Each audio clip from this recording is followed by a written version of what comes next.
22 million black victims of Americanism are waking up, and they're gaining a new political consciousness, becoming politically mature.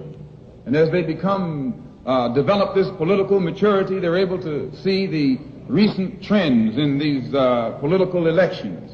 They see that the whites are so evenly divided that every time they vote, the race is so close they have to go back and count the votes all over again. And which means that any block, any minority that has a block of votes that stick together is in a strategic position. Either way you go, that's who gets it. You're in a position to determine who go to the White House and who stay in the doghouse. You're the one who has that power. You can keep Johnson in Washington, D.C., or you can send him back to his Texas cotton patch.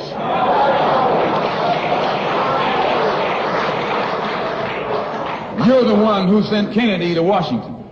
You're the one who put the present Democratic administration in Washington, D.C. The whites were evenly divided. It was the fact that you threw 80% of your votes behind the Democrats that put the Democrats in the White House. When you see this, you can see that the Negro vote is the key factor. And despite the fact that you are in a position to be the determining factor, what do you get out of it? The Democrats have been in Washington, D.C. only because of the Negro vote. They've been down there 4 years. And all other legislation they wanted to bring up, they brought it up and gotten it out of the way, and now they bring up you. And now they bring up you. You put them first and they put you last. Because you're a chump.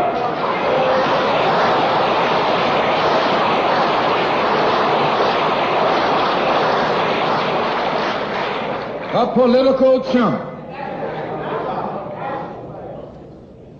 In Washington, D.C., in the House of Representatives, there are 257 who are Democrats. Only 177 are Republicans. In the Senate, there are 67 Democrats. Only 33 are Republicans. The party that you backed controls 2/3 of the House of Representatives and the Senate, and still they can't keep their promise to you because you're a chump.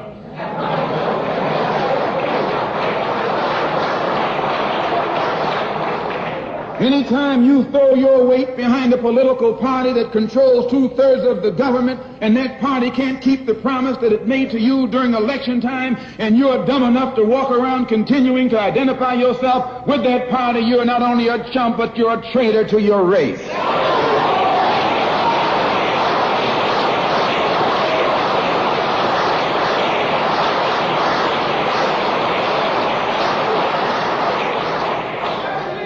And what kind of alibi do they come up with? They try and pass the buck to the Dixiecrats. Now, back during the days when you were blind, deaf, and dumb, ignorant, politically immature, naturally you went along with that. But today, as your eyes come open and you develop political maturity, you're able to see and think for yourself. And you can see that a Dixiecrat is nothing but a Democrat in disguise. You look at the structure of the government that controls this country. It's controlled by 16 senatorial committees and 20 congressional committees. Of the 16 senatorial committees that run the government, 10 of them are in the hands of Southern segregationists. Of the 20 congressional committees that run the government, 12 of them are in the hands of Southern segregationists. And they're going to tell you and me that the South lost the war.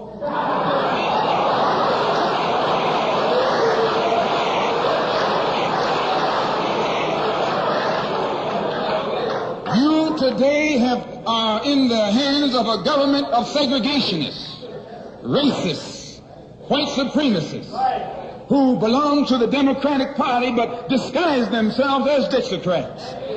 Dixiecrat is nothing but a Democrat. Whoever runs the Democrats is also the father of the Dixiecrats. African American unemployment recently achieved the lowest rate ever recorded in our country's history.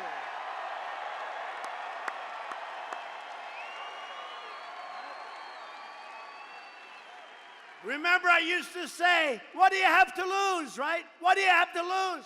People said, oh, you shouldn't say that. That's not nice. I said, of course I have to say that.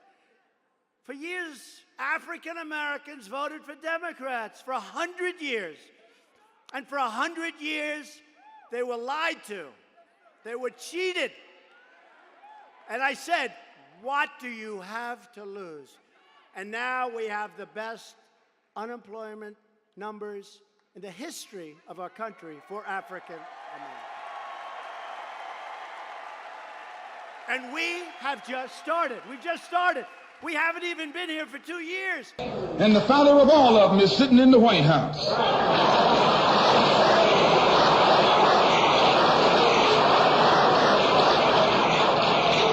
I say, and I say it again, you got a president who's nothing but a Southern segregationist.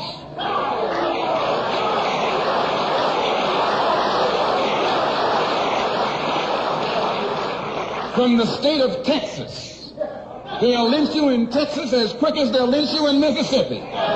Only in Texas, they lynch you with a Texas accent. In Mississippi, they lynch you with a Mississippi accent.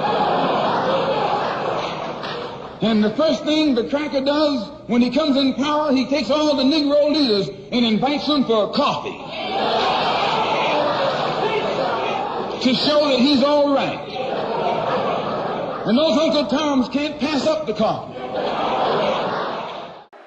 And your new de facto leader of the Democrat Party, the legendary Maxine Waters.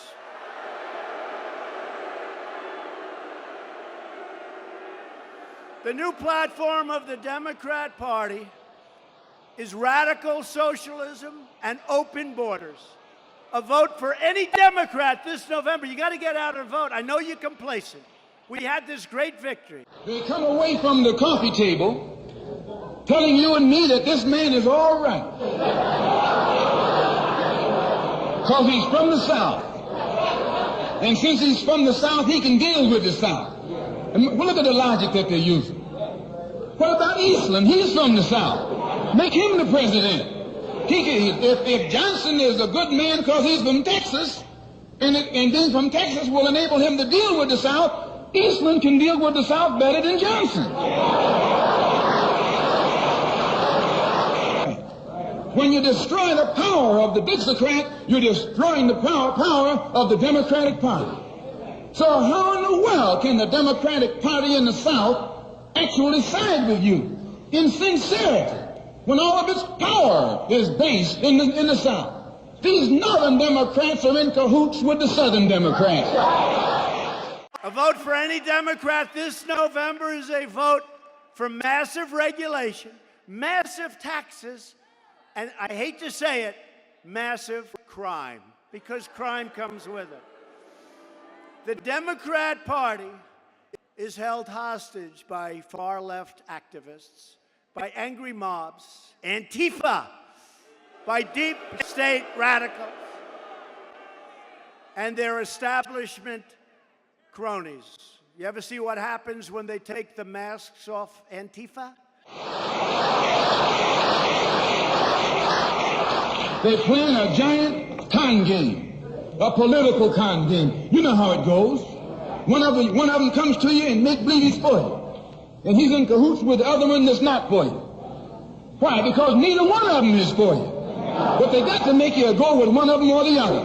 So this is a con game. And this is what they've been doing with you and me all these years. We've created over 4 million new jobs since our election. We've lifted almost 4 million Americans off food stamps, saving a fortune, and they're happy. We've added nearly 400,000 new manufacturing jobs. Remember? You'll never have another manufacturing job, right? He's a guy. You'll never have another manufacturing job.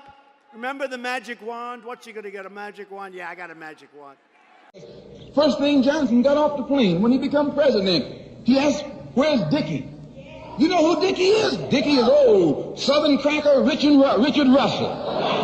Look here. Yes. Lyndon B. Johnson's best friend. is the one who is ahead, who's heading the forces that are filibustering civil rights legislation. You tell me, how in the hell is he going to be Johnson's best friend?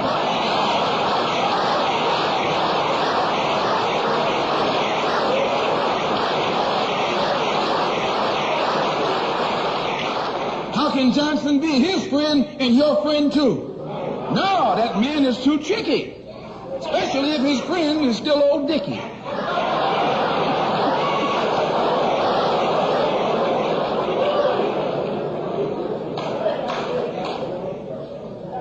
Whenever the Negroes keep the Democrats in power, they're keeping the Dixiecrats in power.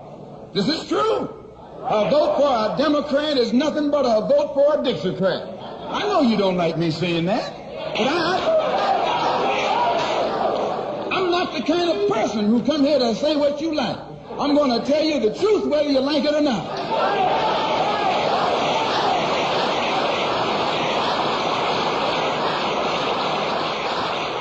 Up here in the North, you have the same thing. The Democratic Party don't do it. They don't do it that way. They got a thing that they call gerrymandering. They maneuver you out of power. Even though you can vote, they fix it so you're voting for nobody. They got you going and coming. In the South, they're outright political wolves. In the North, they're political foxes. A fox and a wolf are both canine. Both belong to the dog family.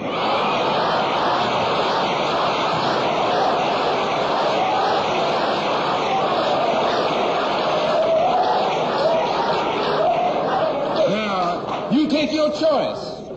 You're going to choose a northern dog or a southern dog. Because either dog you choose, I guarantee you, you'll still be in the doghouse. I read Genesis. Cain was marked. Therefore, I believe in white supremacy. I believe in white supremacy.